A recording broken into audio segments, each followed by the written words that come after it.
Hello bachcho, so let's see this question. The question says sum of all two-digit numbers which when divided by 4 yield unity as remainder is. हमारे पास options हैं 1200, 1210, 1250 and none of these.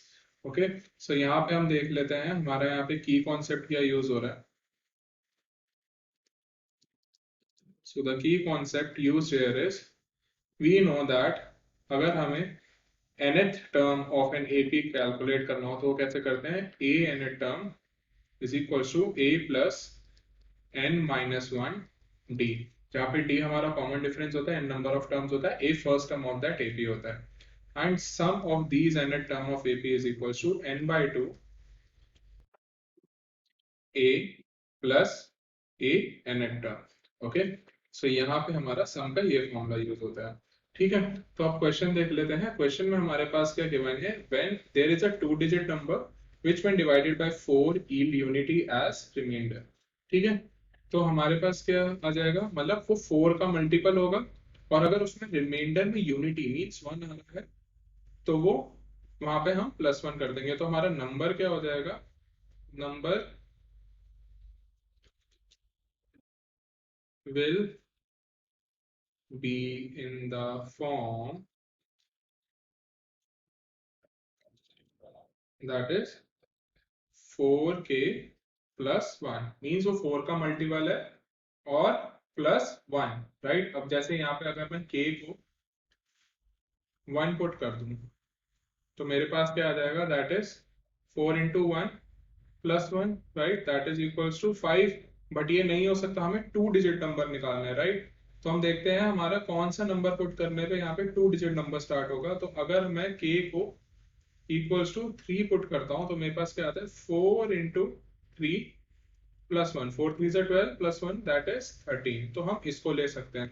सो हमारे पास first term क्या आ जाएगा, हमारे पास first term आ जाएगा 13. ठीक है, उसके बाद अगर 4 k की जगह 4 पुट करते हैं तो हमारे पास क्या आ जाएगा, that is 16 plus 1 that is 17, then 21 and ये कब तक आएगा हमारे पास, दैट इज 97 तक.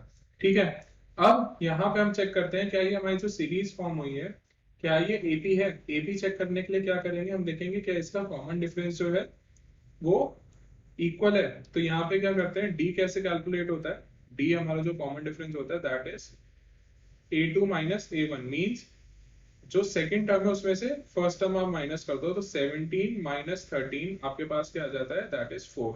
सिमिलरली अगर आप चेक करो दैट a3 माइनस a2 अगर देखें तो वो क्या हो जाएगा, that is 21 minus 17 that is equals to again 4. तो एज कॉमन डिफरेंस यहाँ पे 4 आ रहा है तो this series is in AP. Okay, so यहाँ पे हमारे पास फर्स्ट टर्म क्या हो जाएगा, that is equals to a that is 13 and हमारे पास nth टर्म क्या हो जाएगा, that is the last term that is 97. तो यहाँ से हम क्या, हम n कैलकुलेट कर सकते हैं. हमारे पास क्या फॉर्मूला होता है, हमारे पास फॉर्मूला होता है that is a nth term होता है a plus n minus 1 d. यहाँ पे वैल्यूज पुट कर दो, यहाँ आ जाएगा 97 is equals to 13 plus n minus 1 into 4. Right, तो इसको सॉल्व कर लेते हैं. हमारे पास क्या आ जाएगा, हमारे पास आ जाएगा that is 97 minus 13 is equals to 4n minus 4. Right, यहाँ आ जाएगा 97 minus 13 plus 4 is equals to 4n. ठीक है, एंड यहाँ आ गया मेरे पास 88 इज इक्वल्स टू 4n. यहाँ से आ गई n की value that is equals to 88 by 4 and यहाँ से मैंने n निकाल लिया that is equals to 22. Right, अब मेरे पास यहाँ पे फर्स्ट टर्म है, लास्ट टर्म है, n है, right right, number of terms है, तो मैं यहाँ से Sn निकाल सकता हूँ. तो मेरे पास क्या आ जाएगा, Sn, मैं यही निकालना था. Sn क्या आ जाएगा, that is number n by 2 22 by 2 into और a first term plus n term 97. तो हमारे पास क्या आ गया, यहाँ पे सॉल्व करने पे हमारे पास यहाँ पे Sn आ गया that is equals to 11 into 110. Right, and यहाँ से मेरे पास आ जाएगा that is S22 n term हमारा यहाँ पे नंबर ऑफ टर्म्स 22 है दैट इज इक्वल्स टू 1210. ठीक है, और हमसे क्वेश्चन में यही पूछा गया था, राइट? तो देयरफॉर हमारे पास फाइनल आंसर क्या आ गया? Therefore the sum of the required AP is 1 2 1 0। हम करेक्ट ऑप्शन देख लेते हैं। हमारा करेक्ट ऑप्शन है ऑप्शन बी।